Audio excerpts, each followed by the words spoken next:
आज हम दूसरे अध्याय प्रबंध प्रक्रिया कार्य भूमिका और स्तर के बारे में यहाँ जानेंगे। इसमें सबसे पहले आता है प्रबंध प्रक्रिया की विशेषता। जैसे हमने पहले प्रबंध की विशेषता पढ़ी थी, बस उसी तरह प्रबंध प्रक्रिया की विशेषता है। प्रबंध प्रक्रिया का मतलब प्रबंध के अंदर आने वाले जो कार्य है, नियोजन, संगठन, नियुक्तिकरण, निर्देशन और नियंत्रण, वो जो क्रम से अपना कार्य करेंगे और अंतिम स्तर पर परिणामों की प्राप्ति होगी, वो जो कार्य की जो क्रिया है उसी को हम प्रबंध की प्रक्रिया के रूप में मानेंगे। अब प्रबंध की प्रक्रिया के अंतर्गत कौन कौन सी विशेषताएं उसमें शामिल होती है। पहले है कि प्रबंध की प्रक्रिया निरंतर चलने वाली प्रक्रिया, लगातार चलती रहती है। पहले नियोजन होगा, उसके बाद में संगठन का कार्य होगा, उसके बाद में नियुक्तियां होगी, उसके बाद उसको दिशा निर्देश देंगे, फिर नियंत्रण होगा। तो ये लगातार चलने वाली प्रक्रिया। पहली विशेषता क्या है? निरंतर चलने वाली प्रक्रिया। दूसरी विशेषता है कि प्रबंध की प्रक्रिया मानवीय क्रिया है। क्यों? क्योंकि प्रबंध की प्रक्रिया का जो कार्य है वो किसके द्वारा किया जाएगा? मनुष्य द्वारा किया जाएगा, मानव द्वारा किया जाएगा। प्रबंध का कार्य करता वो कौन होता है? मानव ही होता है। और किसके लिए कर रहा है? मानव के लिए कर रहा है, क्योंकि उसके अधीन जुड़ने वाले जो अधीनस्थ हैं वो सारे व्यक्ति हैं, मनुष्य हैं, इसीलिए एक मानवीय क्रिया मानी गई। फिर प्रबंध की प्रक्रिया की विशेषता है सामाजिक प्रक्रिया। क्यों? क्योंकि प्रबंध की प्रक्रिया का काम प्रबंधकर्ता अपने समूह के व्यक्तियों के साथ मिलकर करेगा। समूह के साथ मिलकर किया जाने वाला कार्य सामाजिक कार्य माना जाता है। इसीलिए प्रबंध की प्रक्रिया कैसी प्रक्रिया है? सामाजिक प्रक्रिया है। फिर प्रभावपूर्ण और परिणामों की प्राप्ति वाली प्रक्रिया है कि प्रबंध की प्रक्रिया का जो कार्य किया जाएगा वो प्रभावपूर्ण तरीके से किया जाएगा, परिणामों की प्राप्ति के लिए प्रयास किया जाएगा। ठीक है, पहले एक लक्ष्य तय होगा और उस लक्ष्य की प्राप्ति के लिए क्या करेंगे? प्रयास करेंगे, योजना बनाएंगे, फिर व्यक्तियों को वहां पर हम क्या करेंगे? नियुक्त करेंगे, फिर उनसे कार्य करवाएंगे, फिर देखेंगे कि वो कैसे तरीके से कर रहे हैं या नहीं कर रहे हैं। ठीक है ना? तो कहने का मतलब प्रबंध की प्रक्रिया प्रभावपूर्ण तरीके से कार्यों को करने और परिणामों की प्राप्ति करने की प्रक्रिया मानी गई। फिर है प्रबंध की प्रक्रिया सार्वभौमिक प्रक्रिया है। सार्वभौमिक प्रक्रिया का मतलब जैसे प्रबंध सभी जगह समान रूप से व्याप्त है, उसी प्रकार प्रबंध की प्रक्रिया भी सभी जगह समान रूप से व्याप्त होगी, चाहे वो व्यवसाय छोटे आकार का है, चाहे वो व्यवसाय बड़े आकार का है। ठीक है ना? चाहे वो व्यवसाय किसी भी प्रकृति का है। ठीक है ना? तो सभी स्तर पर प्रबंध जो है वो समान रूप से लागू होगा, इसलिए प्रबंध की प्रक्रिया सार्वभौमिक प्रक्रिया मानी गई है। तो विशेषता में हमने पढ़ा निरंतर चलने वाली प्रक्रिया, मानवीय प्रक्रिया, सार्वभौमिक प्रक्रिया, सामाजिक प्रक्रिया, प्रभावपूर्ण परिणामों की प्राप्ति वाली प्रक्रिया है। ये थी प्रबंध की प्रक्रिया की विशेषता। फिर है प्रबंध की प्रक्रिया के विभिन्न कार्य जो विद्वानों के दृष्टिकोण से देखे जाते हैं। अलग अलग विद्वानों ने प्रबंध के कार्यों को अलग अलग रूप में दिया है। कुछ 3 कार्य लेते हैं, कुछ कार्यों का दायरा बढ़ाकर 4 लेते हैं, कुछ 5 लेते हैं, कुछ उससे ज्यादा प्रबंध के कार्य लेते हैं। ठीक है? तो अलग अलग प्रबंध के कार्यों को अलग अलग तरीके से यहाँ पर बताया गया है। सबसे पहले प्रबंध की प्रक्रिया के विभिन्न कार्य विद्वानों के द्वारा सबसे पहले राल्फ डेविस जो है उन्होंने प्रबंध के 3 कार्य दिए। कौन कौन से? POC, मैंने शॉर्ट में लिखा है। P का मतलब प्लानिंग यानी नियोजन, O का मतलब ऑर्गेनाइजेशन यानी संगठन, और C का मतलब कंट्रोल। यानी राल्फ डेविस ने प्रबंध के 3 कार्य बताए, नियोजन, संगठन और नियंत्रण। जबकि कुंटर जो डोनेल जो है उन्होंने जो वर्तमान में प्रबंध के कार्य जो काम आते हैं उनको दिया है। तो वर्तमान में प्रबंध के कार्य को देने का श्रेय किसको जाता है? कुंटर जो डोनेल को जाता है। उसने क्या दिया? प्लानिंग यानी नियोजन, ऑर्गेनाइजेशन यानी संगठन, स्टाफिंग का मतलब नियुक्तिकरण, डायरेक्शन का मतलब दिशा निर्देशन, और सी का मतलब कंट्रोल यानी नियंत्रण। यानी नियोजन, संगठन, नियुक्तिकरण, निर्देशन और नियंत्रण, ये जो 5 कार्य हैं उनको देने का श्रेय कुंटर जो डोनेल है, जो वर्तमान में भी विभिन्न संस्थाओं में क्या लिए जाते हैं? उपयोग में लिए जाते हैं। फिर हेनरी फेयोल ने प्रबंध में नियुक्तिकरण और निर्देशन को शामिल न करके नियोजन, संगठन और सीएम का मतलब कमांड यानी आदेश देने का कार्य उसमें शामिल किया है। यानी यहाँ पर आदेश देने का काम नहीं किया, हेनरी फेयोल ने आदेश देने का काम किया। और सीओ का मतलब कोऑर्डिनेशन से है यानी समन्वय को पहली बार हेनरी फेयोल ने प्रबंध के कार्यों में जोड़ा। ठीक है? और फिर कंट्रोल यानी नियंत्रण तो सभी लेंगे। ठीक है? मूल रूप से हेनरी फेयोल ने कौन कौन से लिए? नियोजन, संगठन, आदेश, समन्वय और नियंत्रण को कार्यों में शामिल हेनरी फेयोल ने किया।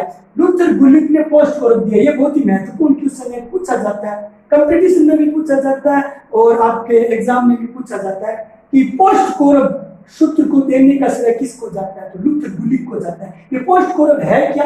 ये पोस्ट कोरब है P का मतलब प्लानिंग, नियोजन, ओ का मतलब ऑर्गेनाइजेशन, एस का मतलब ऑर्गेनाइजेशन संगठन, एस का मतलब स्टाफिंग यानी नियुक्तिकरण, डी का मतलब डायरेक्शन से यानी निर्देशन, सीओ का मतलब कोऑर्डिनेशन यानी समन्वय, और आर का मतलब रिपोर्टिंग यानी रिपोर्ट देना, विवरण देना, और बी का मतलब बजटिंग यानी बजट से है। तो ये आपके जो कार्य है पोस्ट कोरब का कार्य ये रुद्र गुलिक ने पोस्ट कोरब के रूप में दिया है। ठीक है, तो इस तरह से कुछ लेखकों ने यहाँ पर जो आपके अलग अलग कार्य जो है यहाँ पर दिए हैं।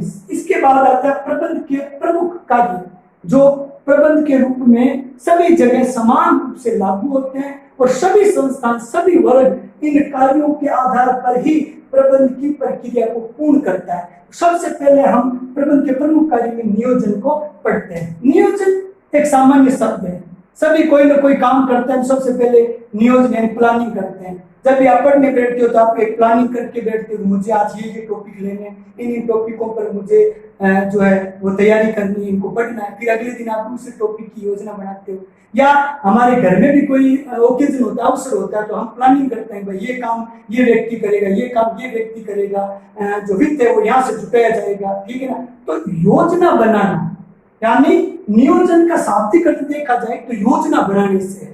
यानी एक संस्थान भविष्य में घटित होने वाली समस्त घटनाओं का पूर्व निर्धारण कर लेता है, पहले से ही देख लेता है कि कौन सी घटना जो है वो, वैसे नहीं, वास्तव में कार्य के दौरान कौन सी घटना घटित होनी चाहिए और कौन सी घटना घटित होगी उसका पहले से निर्धारण कर लेता है और उसके अनुरूप ही पूरे वर्ष वो क्या करता है, कार्यों को करता है। नियोजन को अर्थ के रूप में जाने तो जैसे आप किसी घर से किसी बार यात्रा के लिए निकलते हो तो आप सबसे पहले क्या देखते हो कि मुझे यात्रा कहाँ की करनी है। ठीक है ना, फिर आप ये देखते हो कि उस यात्रा को किस माध्यम से करेंगे, सड़क माध्यम से है, समुद्री है, या हवाई जहाज जो है उसके माध्यम से किया जाएगा, सस्ता कौन सा माध्यम पड़ेगा। फिर जो यात्रा कर रहे हैं उसमें हमें कौन कौन से साधन साथ में ले जाने पड़ेंगे। ठीक है, जैसे कि बुक वगैरह है पढ़ने के लिए, या मान लो मैप वगैरह है देखने के लिए, या इसके अलावा खाने पीने की सामग्री है, या मेडिसिन वगैरह जो है, तो उसको हम यहाँ पर क्या करेंगे, लेंगे। तो इस तरह से फिर उसके बाद में आप गंतव्य स्थान पर पहुंचते हो तो फिर आप एक योजना बनाते हो कि इसके माध्यम से और क्या क्या जो है वहां पर किया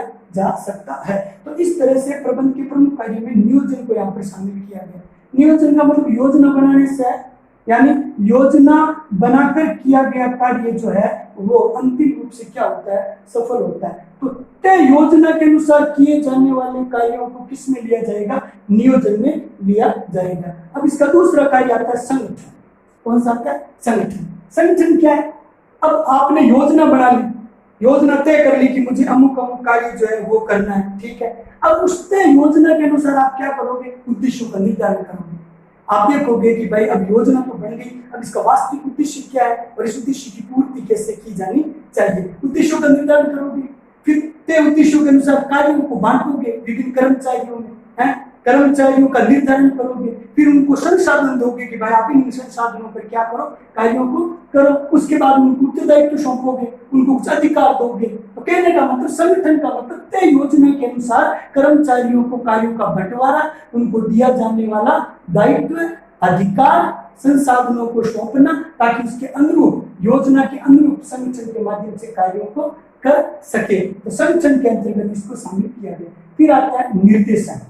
निर्देशन का मतलब होता है दिशा निर्देश देना, मार्गदर्शन करना। अब आपको काम सौंप दिया, आपने योजना के अनुसार काम ले लिया, लेकिन वास्तव में आपको पता ही नहीं मुझे काम करना कैसे है।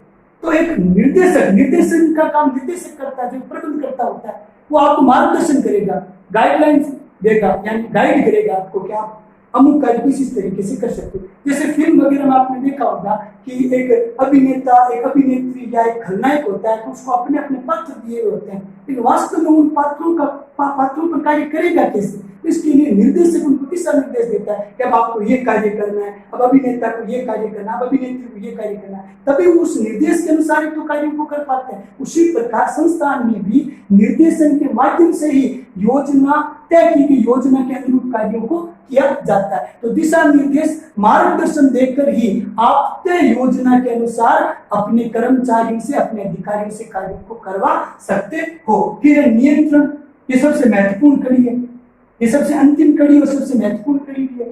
नियंत्रण का मतलब होता है नियंत्रित करना, यह देखना कि तय योजना के अनुसार काम हुआ है या नहीं हुआ है। कमी कहाँ रह गई है, कमियों को ढूंढना और फिर उसमें क्या करना, सुधार करना। तो नियंत्रण का मतलब होता है नियोजन से लेकर निर्देशन तक जो काम हुआ है उसमें कहाँ कहाँ कमी रही है, क्या योजना के अनुरूप काम पूरा किया गया है, अगर नहीं किया गया है तो कहाँ विचलन हुआ, कहाँ दोष हुआ, कहाँ कमी रही है, उसको देखना, फिर उसमें क्या करना, सुधार करना। ये काम किसका आता है, नियंत्रण का आता है। इसमें एक प्रक्रिया होती है जो मैं आपको बताता हूँ। इसमें क्या प्रक्रिया होती है, इसमें सबसे पहले मानकों को तय किया जाता है कि भाई एक मानक ले लिया कि हमें इसके अनुरूप काम करना है, ठीक है। मानकों को तय करने के बाद फिर उसका मूल्यांकन करते हैं कि वास्तव में मानकों ने काम किया या नहीं किया।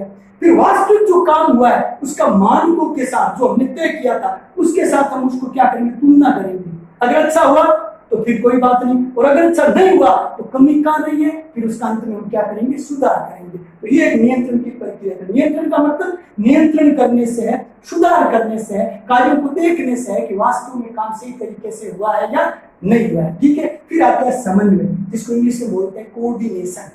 ये जो प्रत्येक कार्य ये एक दूसरे से जुड़े हुए हैं, बिना नियोजन के संगठन नहीं हो सकता, बिना संगठन के निर्देशन नहीं हो सकता, बिना निर्देशन के हम नियंत्रण किसका करेंगे। इन सभी के बीच में तालमेल बैठाना, सामंजस्य स्थापित करवाने का जो काम है वो कौन करता है, समन्वय करता है। यानी समन्वय एक ऐसा धागा है जो मोती होते हैं, मोती को पुरोने का काम धागा करता है। अगर धागा टूट जाता है तो मोती बिखर जाता है। ये समन्वय धागा है। कैसा धागा है, ये नियोजन, संगठन, निर्देशन और नियंत्रण रूपी जो मोती है उनको एक साथ जोड़े रखने, उनको एक साथ पिरोए रखने और एक दूसरे पर निर्भर रहते हुए कार्य को करने के लिए सामंजस्य स्थापित करवाने का काम समन्वय करता है। इसीलिए समन्वय को प्रबंध का सार भी कहा गया। एक प्रश्न बनता है कि समन्वय प्रबंध का सार है, कैसे समझेंगे। तो समन्वय प्रबंध का सार इसलिए है क्योंकि नियोजन से लेकर नियंत्रण तक के समस्त कार्यों को स्वयं करता है, उनको आपस में समन्वित करते हुए कार्यों को करवाता है। इसीलिए समन्वय प्रबंध का क्या माना जाता है, सार माना जाता है। फिर प्रबंध के जो सहायक कार्य हैं वो हम अगले जो वीडियो है उसके अंतर्गत लेंगे।